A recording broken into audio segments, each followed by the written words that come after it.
Diyos ng mga tao. Opo. Tingnan po ang sarili, ipagtulungan, para walang sila.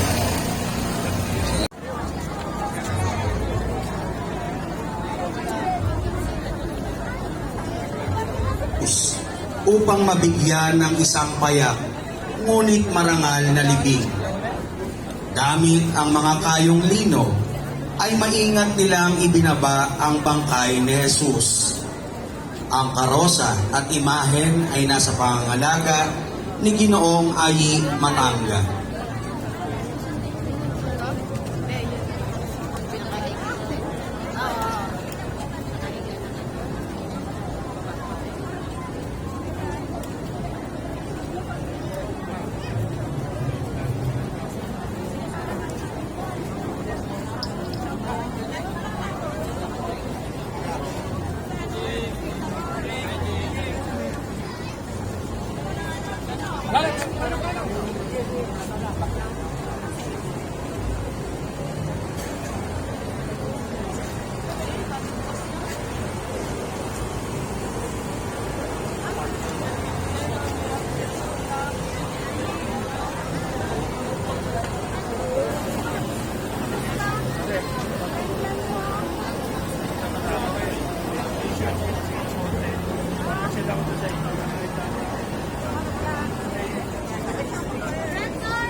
Ang ikatlong karosa, ang Pieta, si Jesus sa kandungan ng kanyang mahal na ina.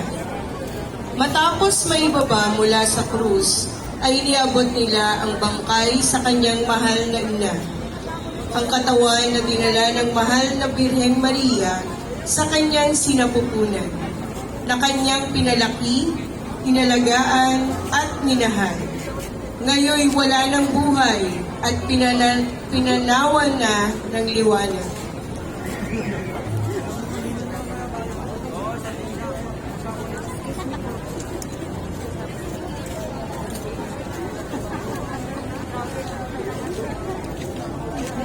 Ang atin pong paalala sa mga umiilang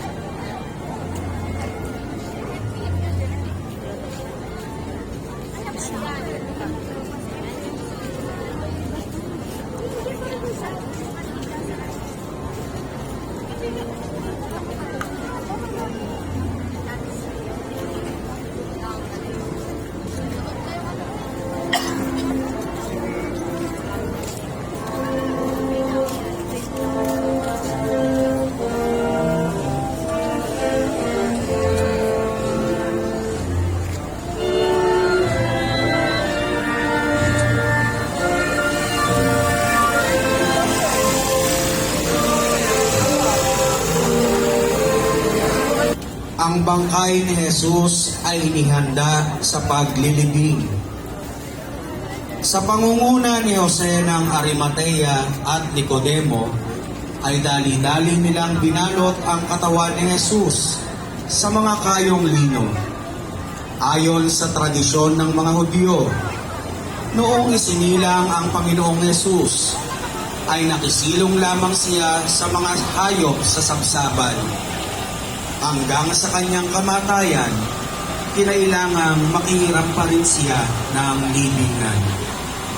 Ang karosa at imahen ay nasa pangangalaga ni Binibining Wilmalin Monton.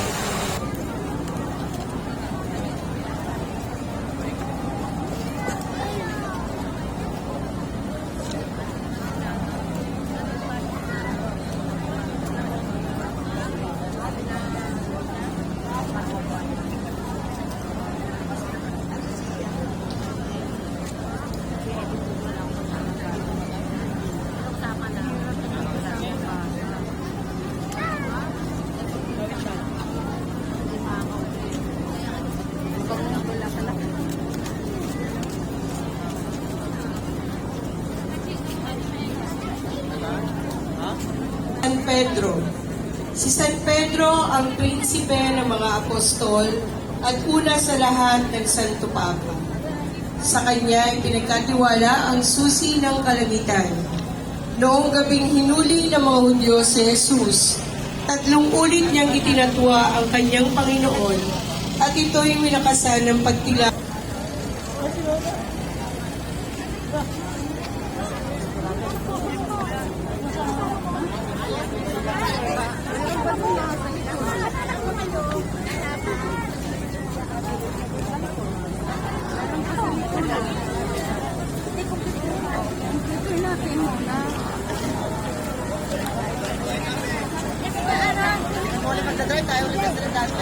Ayun na kanina. Ayun na. Sabi mo may person.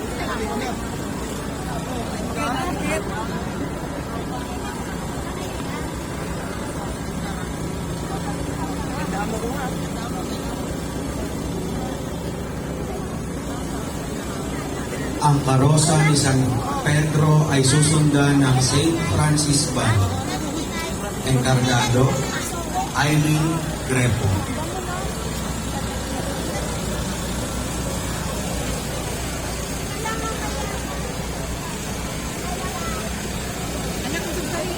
Ika-6 na karosa, San Andres. Tinawag niya ang kanyang kapatid na si San Pedro sa pamamagitan ng pagsasabing, nakita na niya ang inaantay na tagapagligtas. Ang karosa at imahen ay nasa pangangalaga ni Ginang Marieta Color. Ang ikapitong karosa, Santiago Menor. Si San Santiago Menor ay isa sa mga tinawag ng Panginoon na maging alagad. Inatasan siya ni Jesus na mga ran, magturo at magpalayas ng mga demonyo. Ang mga pangangaral ni Jesus ay nakintal ng malalim sa kanyang puso. Si San Santiago Menor ay tinatawag ding Jacobo at anak ni Santa Maria Jacobo.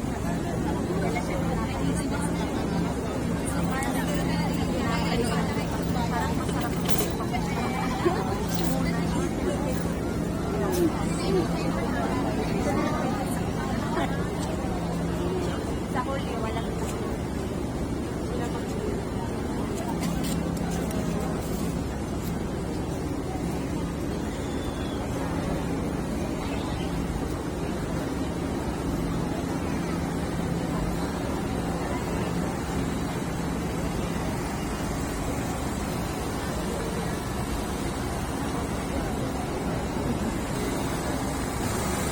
San Felipe Apostol.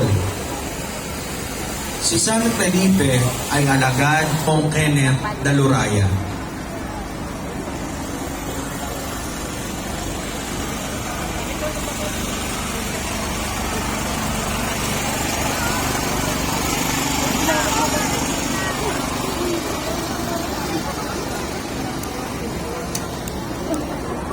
Ang isang na karosa ay si San Bartolome. Si San Bartolome ay isang Israelita na naghihintay sa pagdating ng Mesiyas. Noong unay ayaw niyang paniwalaan si Jesus sapagkat siya'y taga-Nazaret. Isang mahirap na layon. Subalit naging tapat siyang tagasunod matapos na masabi ni Jesus ang mga lihim na tanging si San Bartolome lang ang nakakaalam. Ang karosa at imahen ay nasa pangangalaga ni Ginoong Louis Monton.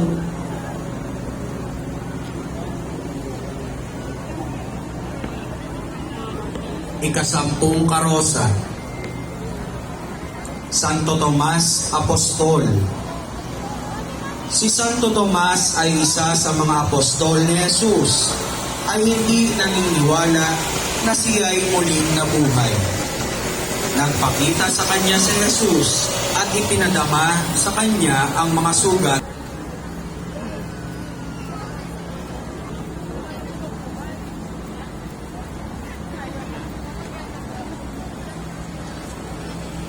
Ang ika-11 karosa, San Mateo. Si San Mateo ay isang makasalanan na maniningil ng buwis. Subalit, tinawag siya ni Jesus at hinirang na maging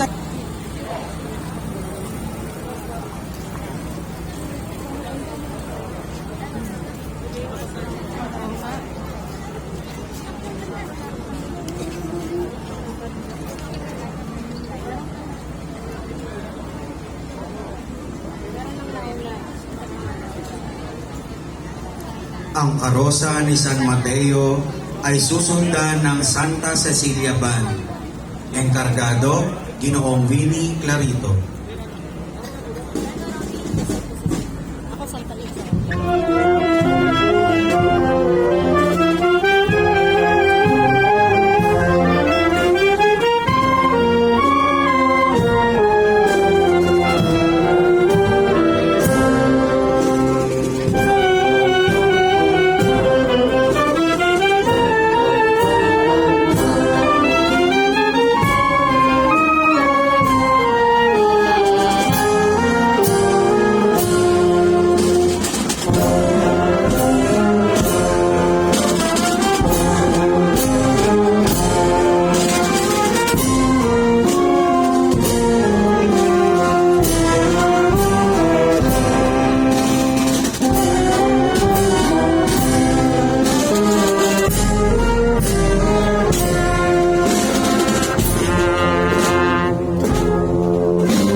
San Matias, Apostol y Disipulo. Si San Matias ay isang tagasunod ni Jesus at naging kapalit ni Judas Iscariote bilang alagad. Matapos na ito'y magkanulo, magpakasama at mamatay. Masasabi nating si San Matias ay isang taong matuwid at maaasahan sapagkat isa siya sa dalawang pinagpipilian upang maging ika-12 apostol. Ang karos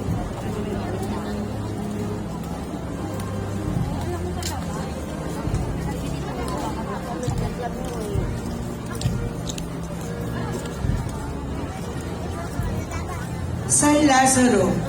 Si San Lazaro ay matalik na kaibigan ng Panginoon, kapatid ni Santa Marta at Santa Maria de Betania. Siya ay namatay, ngunit matapos ang ilang araw, ay muling binuhay ni Jesus. Ang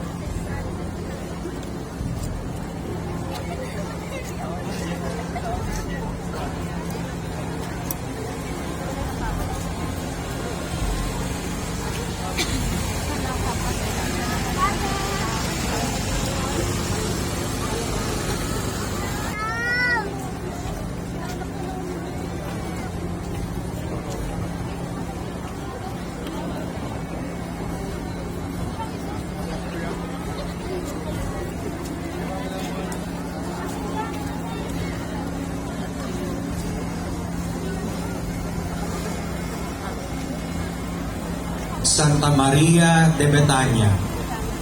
Si Santa Maria de Betania, kapatid ni San Lazaro at Santa Marta, ay laging nakaupo sa paanan ni Jesus at nakikinig sa kanyang mga salita. Noong minsang pumunta si Santa Marta ay isa sa mga matalik na kaibigan ni Jesus. Sa kanyang tahanan ay pumupuntang lagi si Jesus. Naging paglilingkod ni Santa Marta kay Jesus ang paghahanda ng kanyang mapapahingahan at pagluluto ng mga pagkain na bubusog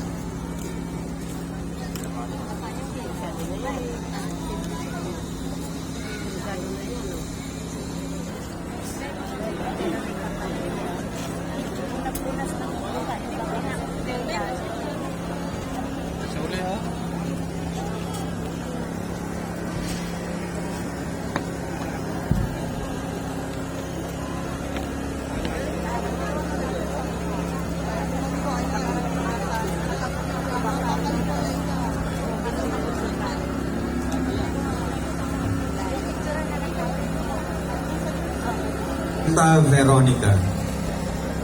Ayon sa kasaysayan, si Santa Veronica ay ang babaeng inaagasan na gumaling nang ibuin niya ang laylayan ng damit ni Jesus. Dahil sa kanyang pagtanaw ng utang na loob at pagmamahal, hindi siya napigil ng mga sundalong Romano noong pahiran niya ng kanyang panyo ang duguang mukha ni Jesus. Ang mukha ng Panginoon ay mahimalang nakintal sa kanyang panyo ni Ginang Choleng Deseo at pamilya.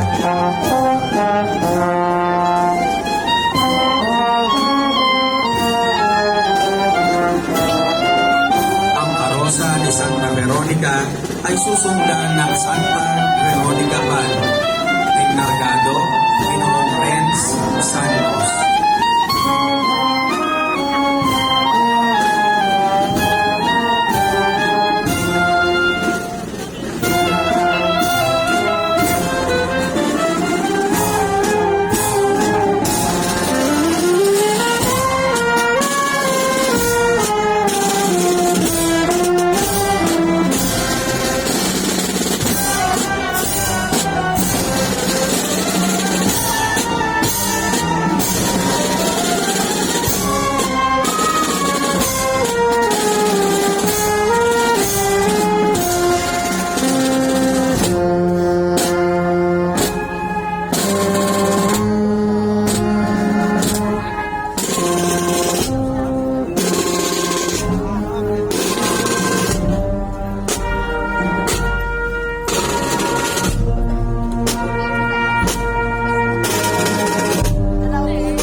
Santa Juana de Cusa.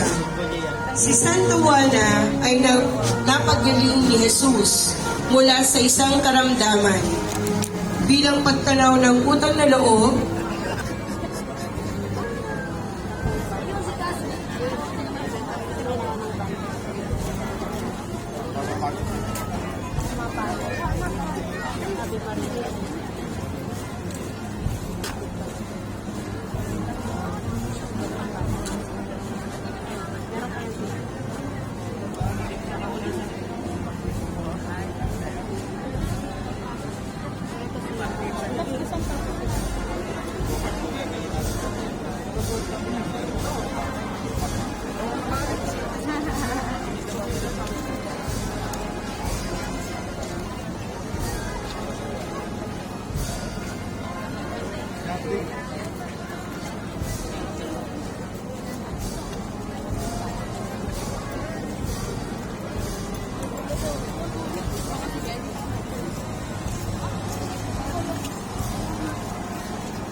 siya sa kanyang pagkalinga sa mga Kristiyano noong unang panahon. Ang karosa at imahen ay nasa pangangalaga ni Ginoong E.J. De Leon Tiglao.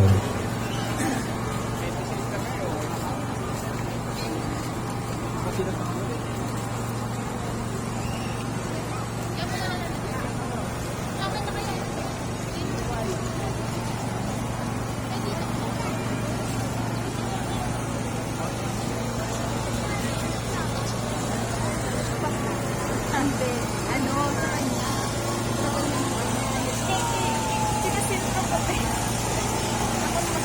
San Jose ng Arimatea.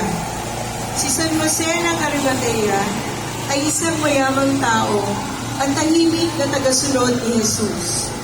Matapos sa mamatay si Jesus, hiniling niya kay Pilato ng bangkay ni Jesus. Ang pagbibigay pahintulot ni Pilato ay isang pagtotoo na ang kanyang kayamanan ay may kapangyarihan sa lipunan noon.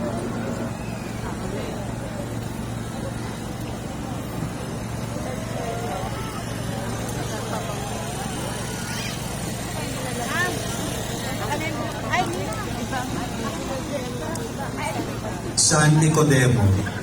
Si San Nicodemo ay isang pariseo, subalit tahimik ding naniniwala kay Jesus. Madalas siyang pumunta kay Jesus sa gabi upang makipag-usap. Tinulungan siya ni San Jose ng Arimatea na ilibing ang bangkay ni Jesus. Ang karosa ay susundan ng banda kabataan.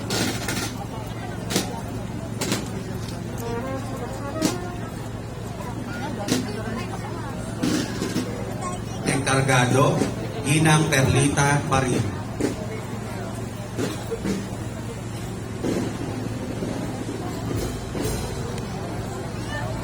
Santa Maria Jacobe.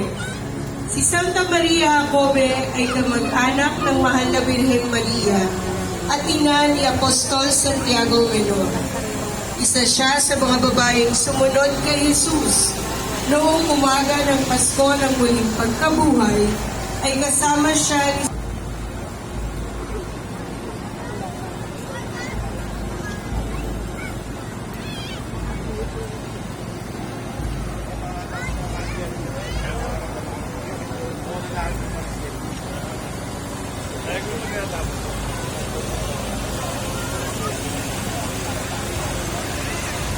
Santa Maria, nakatayo siya sa tabi ng krus ni Jesus, kasama ang mahal na Birheng Maria. Hawak niya ang insenso at pabango na isinusuob sa bangkay ni Jesus. Ang karosa at imahen ay nasa pangangalaga ni Ginoong Marvin Reyes.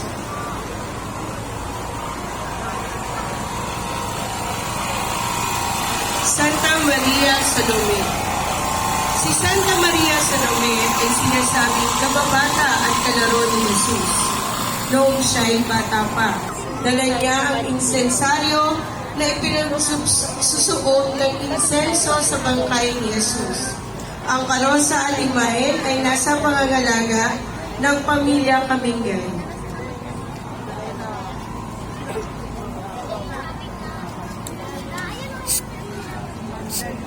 Santa Maria Magdalena.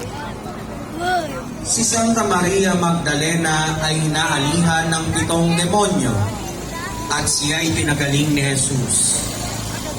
Dahil sa kanyang pagmamahal kay Jesus ay naging matapang siya na sumunod kahit sa daan ng Kalbaryo at tumayo rin roon sa tabi ng krus ni Jesus. Matapang at inatasan siya na ipahatid sa mga apostol ang mabuting balita na ay nasa pangangalaga ni Ginoong Leonardo Pascual.